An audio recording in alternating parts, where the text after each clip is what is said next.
सगळ्यात महत्त्वाचं की प्रथमतः इथे आपण सगळे ज्या महिला वर्ग असू देत जे उपस्थित आहे त्या सगळ्यांना नवरात्रीच्या भरभरून शुभेच्छा। आज इथे मोठ्या वर्गाने जो महिला वर्ग उपस्थित आहे तो महिला वर्ग म्हणजे काय, तर तो महिला वर्ग म्हणजे तारेवरची कसरत घरातली सगळी संपवून थोडासा विसाव्याला इथे उपस्थित असलेली प्रत्येक कुटुंबातली एक लक्ष्मी, एक सरस्वती आणि वेळ पडली तर असणारी चंडिका आणि कालिका माता।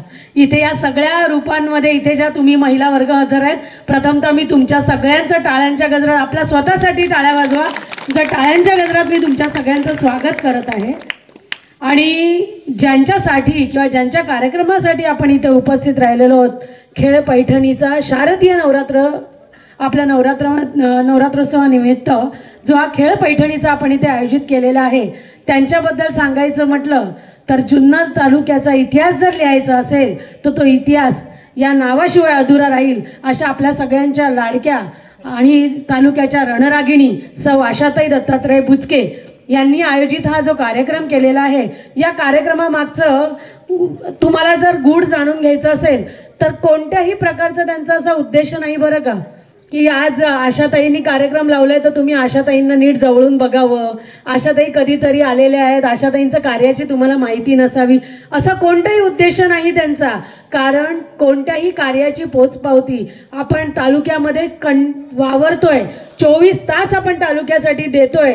आज संघर्ष जो त्यांचा 30 वर्षाचा तुम्ही सगळ्यांनी उघड्या डोळ्यांनी बघितलेला आहे, त्यामुळे कोणत्याही नवीन ओळखीसाठी घेतलेला हा कार्यक्रम इथे नाही, कोणताही नवीन चेहरा दाखवण्यासाठी घेतलेला नाही, कोणताही आता आम्ही हे करू ते करू सांगण्यासाठी घेतलेला हा कार्यक्रम नाही, तर निखळ आपलं समाजकार्य करत असताना ताईंना जाणीव आहे की प्रत्येक नवरात्रोत्सवात प्रत्येक महिलेला हौस असते की 9 रंगाच्या 9 साड्या आम्ही घालून त्याच वेळेला बाहेर पडत असतो आणि तो संध्याकाळचाच वेळ असतो जो आम्ही उत्साहाने साजरा करू शकतो। आणि म्हणून फक्त तुमच्या सगळ्यांच्या आनंदासाठी हा घेतलेला खेळ पैठणीचा आहे।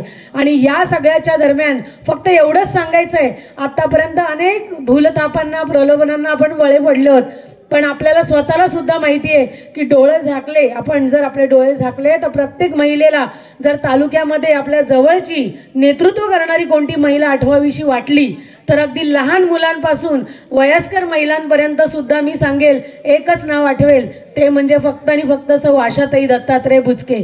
आणि ह्याच्या मागचं कारण एवढंच आहे की एवढ्या वर्षाची नितांत अविरत त्यांनी निष्ठेने केलेली तालुक्याची सेवा। आणि म्हणून मला सगळ्यांना तुम्हाला सांगावंसं वाटतंय की सांगायची गरजच नाही, यावेळेला तुम्ही ताईंची ओटी नक्की भरणार आहात। या नवरात्रोत्सवात हा जो तुम्ही आतापर्यंत एवढ्या ज्या महिला उपस्थित आहेत त्यांनी अशीच ग्वाही दिलेली आहे की ताई तुम्ही पुढे चला, आम्ही तुमच्या मागे आहोत, बरोबर ना? आशाताई तुम आगे बढ़ो, आवाज, आशाताई तुम आगे बढ़ो, आशाताई तुम आगे बढ़ो, जय जय जय जय जय भवानी। एवढं बोलते आणि मी माझे मनोगत व्यक्त केलेलं आहे, त्यासाठी मी खूप खूप आभारी आहे।